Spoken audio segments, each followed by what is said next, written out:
Hey everyone, welcome back to Wealth Up. It's time for our January spending plan review and net worth update. As we kick off the new year, let's dive into how my finances fared in the first month of 2025. January was definitely a higher spending month than usual. Property taxes were due, and I had several insurance payments come due. On top of that, I incurred some medical and dental expenses, which always seem to pop up at the most inconvenient times. I also started the year off with some travel, which can significantly impact my budget. I've also been making reservations for an upcoming vacation, which will require some upfront costs. Let's take a look at how these expenses have impacted my net worth. I'm curious to see if I've been able to maintain my progress despite the higher than usual spending. Now let's take a closer look at my January 2025 spending. We'll start off in the income summary. This month, I received 2 paychecks for $3,661. I also transferred money from sinking funds, a total of $8,945. This is primarily to cover taxes and insurance payments that were due this month. Altogether, this brings the income summary for the month of January to $16,269. In investments and savings, I invested $1,000 in my automated investment setup, and I set aside money in my sinking funds. First was $1,000 into the loan repayment sinking fund. This is to repay the $10,000 loan that I received from work. I also added $1,000 into my emergency fund, and I set aside $600 for tax and insurance. In the fixed payments section, I paid off my mortgage for $1,100, $34 for electricity, $27 for gas, $66 for water, $40 for internet, and $200 for student loans. Now let's go into the varying categories. We'll start off with fun money. Here I set a target spend of $600, and this month I only spent $235. Most of the money coming from food and going out with friends. Here I spent $182, $4 on subscriptions, $7 shopping, and $40 on gifts. After taking all of this into account, I had $364 left to spend. However, you'll see that this remaining budget was allocated in different categories. We'll next go into home expenses.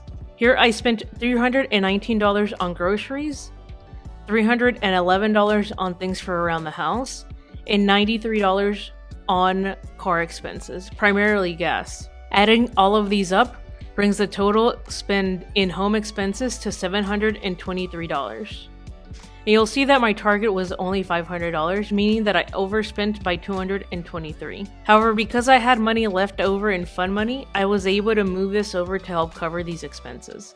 In self-care, I spent $85 on massages and $10 at the gym, bringing the total spend to $95. Here I allocated $150, so I had $54 left to spend. In medical expenses, I spent $167 on doctor's visits and medications, and $773 at the dentist. Adding all of these up brings the expense to $940. Here I had allocated only $200, and as you can see, I overspent by $740. I ended up moving the dentist expense from my emergency fund to help cover, and this is allocated in the sinking fund transfer I mentioned in the income section. In travel, I spent $139 on flights. This was for the upcoming vacation that I had.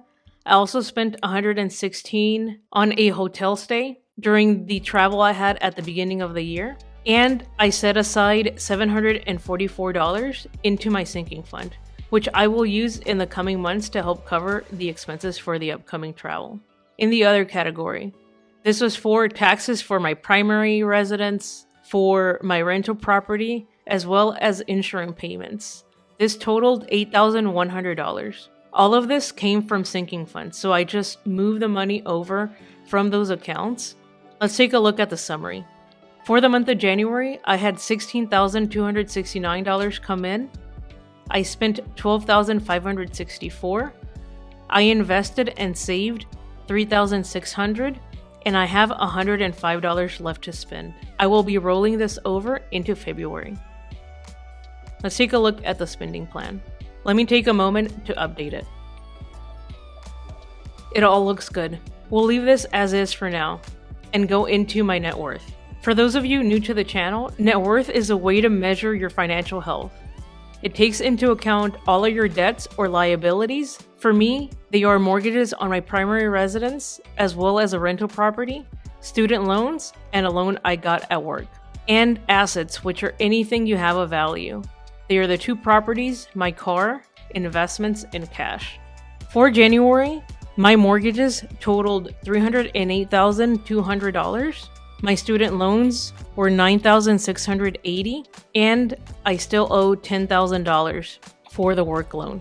This brings the total value of my liabilities to $327,880. Now let's look at my assets. The value of both properties is $483,000. The value of my car is $11,700. My investments totaled $644,000, and I have $32,500 in cash. Adding all of these up brings the total value of my assets to $1,171,000. Now, to calculate my net worth, I'll subtract the value of the liabilities from my assets. This brings my net worth for January 2025 to $843,620. Moving forward, I'll be focusing on adjusting my budget to account for these unexpected expenses and ensure I stay on track with my financial goals for the year. Share your own January spending experiences in the comments below. How did you fare this month? Let's learn from each other. Thanks for joining me. Don't forget to like and subscribe for more personal finance content. Thanks for watching until the end, and I'll see you in the next one.